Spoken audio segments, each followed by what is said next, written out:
ലൂക്കോസ് 21:34 മുതൽ 36 വരെ പറയുന്നു, നിങ്ങളുടെ ഹൃദയം അതിഭക്ഷണത്താലും മദ്യപാനത്താലും ഉപജീവന ചിന്തകളാലും ഭാരപ്പെട്ടിട്ട് ആ ദിവസം നിങ്ങൾക്ക് പെട്ടെന്ന് കണി പോലെ വരാതിരിപ്പാൻ സൂക്ഷിച്ചുകൊള്ളുവീൻ.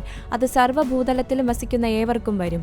ആകയാൽ ഈ സംഭവിപ്പാനുള്ള എല്ലാറ്റിനും ഒഴിഞ്ഞു പോകുവാനും മനുഷ്യപുത്രന്റെ മുമ്പിൽ നിൽപ്പാനും നിങ്ങൾ പ്രാപ്തരാകേണ്ടതിന് സദാകാലവും ഉണർന്നും പ്രാർത്ഥിച്ചും കൊണ്ടിരിപ്പീൻ. ഈ ഭാഗത്തിൽ യേശു തന്റെ മടങ്ങിവരവിന്റെ ദിവസം അടുക്കുമ്പോൾ ആത്മീയ അലംഭാവത്തിന്റെ അപകടങ്ങളെക്കുറിച്ച് ഗൗരവമേറിയ ഒരു മുന്നറിയിപ്പ് നൽകുന്നു. ഇവ കേവല മുന്നറിയിപ്പിന്റെ വാക്കുകളല്ല, മറിച്ച് അന്ത്യകാലത്തെ സഭയ്ക്കുള്ള ദൈവിക നിർദ്ദേശങ്ങളാണ്. യുദ്ധങ്ങൾ, പ്രകൃതി ദുരന്തങ്ങൾ, ധാർമ്മിക അധപ്പതനം, വർദ്ധിച്ചുവരുന്ന ആഗോള അസ്ഥിരത എന്നിവയ്ക്ക് സാക്ഷ്യം വഹിക്കുമ്പോൾ പലരും ചോദിക്കുന്നു, നമ്മൾ അന്ത്യനാളുകളിലാണോ? കർത്താവിന്റെ ഉത്തരം വ്യക്തമാണ്. തീയതി നിശ്ചയിക്കലൂടെയല്ല, മറിച്ച് ജാഗ്രത പാലിക്കാനുള്ള ആഹ്വാനത്തോടെ ഉണർന്നിരിക്കുക, പ്രാർത്ഥിക്കുക, തയ്യാറായിരിക്കുക. അവൻ എന്താണ് മുന്നറിയിപ്പ് നൽകുന്നതെന്ന് ശ്രദ്ധിക്കുക. ഇന്ന് ഈ കാര്യങ്ങൾ തന്നെ രൂക്ഷമാകുന്നതായി നാം കാണുന്നു.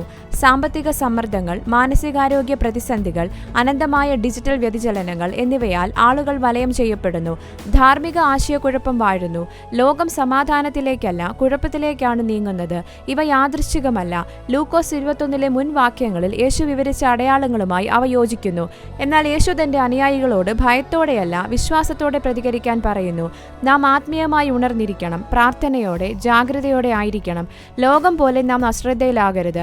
മാനസാന്തരപ്പെടാനും പാപത്തിൽ നിന്ന് തിരിയാനും സുവിശേഷം പ്രസംഗിക്കാനുമുള്ള സമയമാണിത്. കാരണം സമയം കുറവാണ്. വിശ്വാസികളെന്ന നിലയിൽ നമ്മുടെ പ്രത്യാശ രാഷ്ട്രീയ വ്യവസ്ഥകളിലോ ഭൗമിക സുഖ സൗകര്യങ്ങളിലോ അല്ല, മറിച്ച് വരാനിരിക്കുന്ന ക്രിസ്തുവിന്റെ രാജ്യത്തിലാണ്. യേശുവിന്റെ വാക്കുകൾ നമുക്ക് ഹൃദയത്തിലെടുക്കാം.